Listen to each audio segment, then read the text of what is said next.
मंगलहारी उमा सहित जेहि जपत पुरारी उमा सहित जेहि जपत पुरारी हिमगिरि गुहा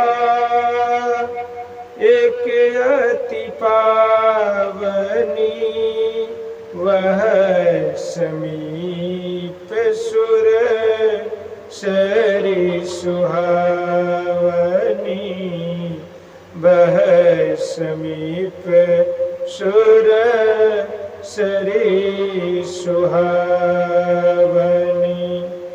आश्रम परमा पुनीत सुहावा देखी देव ऋषि मन अति भावा देखी देव ऋषि मन अति भावा निरखी शैल सरी विपिन विभागा निरखी शैल सरी विपिन विभागा भयहु रमापति पदय अनुरागा भयहु रमापति पदय अनुरागा सुमिरत हरि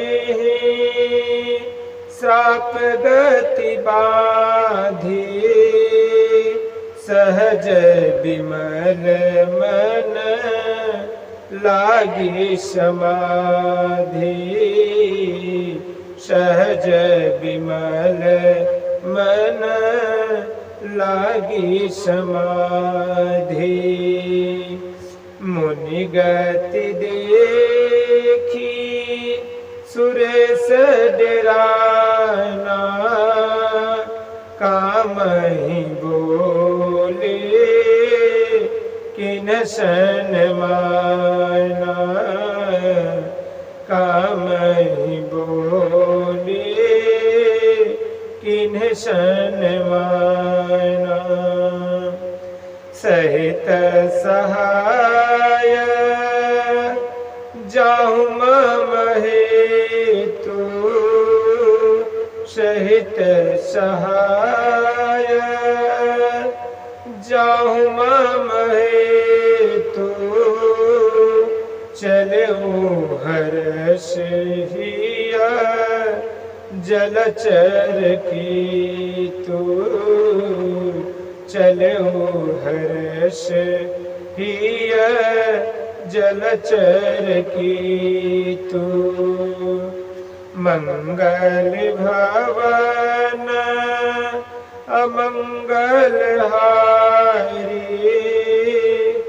उमा सहित जेहि जपत पुरारी उमा सहित जेहि जपत पुरारी। हिमालय पर्वत में एक बड़ी पवित्र गुफा थी। उसके समीप ही सुंदर गंगा जी बहती थी और वह परम पवित्र सुंदर आश्रम देखने पर नारद जी के मन को बहुत ही सुहावना लगा।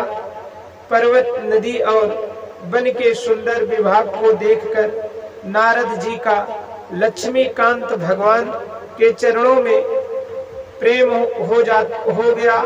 भगवान का स्मरण करते ही नारद मुनि के साप उन्हें दक्ष प्रजापति ने दिया था और जिनके कारण एक स्थान नहीं ठहर सकते थे, गति रुक गई और मन के स्वाभाविक ही निर्मल होने से उनकी समाधि लग गई। नारद मुनि की वह तपोमयी स्थिति देखकर देवराज इंद्र डर गया। उसने कामदेव को बुलाकर उसका आदर सत्कार किया और कहा कि मेरे हित के लिए तुम अपने सहायकों सहित नारद की समाधि भंग करने को जाओ। यह सुनकर मीन ध्वज कामदेव मन में प्रसन्न होकर चला।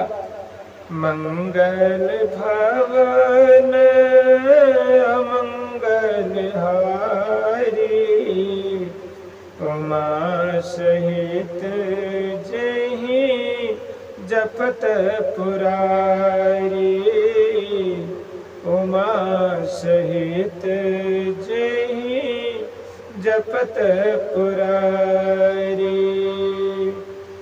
सुना शीर मन महुआ त्रासा, चहत देव ऋषि मम पूर्वाशा, चहत देव ऋषि मम पूर्वाशा। जे कामी लोलुप जग माही, कुटिल काक इव सबहि डराहि, कुटिल काक इव सबहि डराहि। इंद्र के मन में यह डर हुआ कि देवर्षि नारद मेरी पूरी अमरावती को निवास राज्य चाहते हैं। जगत में जो कामी और लोभी होते हैं वे कुटिल कौवे की तरह सबसे डरते हैं। मंगल भवन अमंगल हारी, उमा सहित जहि जपत पुरारी, उमा सहित जहि जपत पुरारी। बोले श्यावर रामचंद्र भगवान की जय। श्री उमापति महादेव की जय। श्री सन्यासी बाबा की जय। श्री बागेश्वर धाम सरकार की जय। श्री संत भक्त भगवान की जय।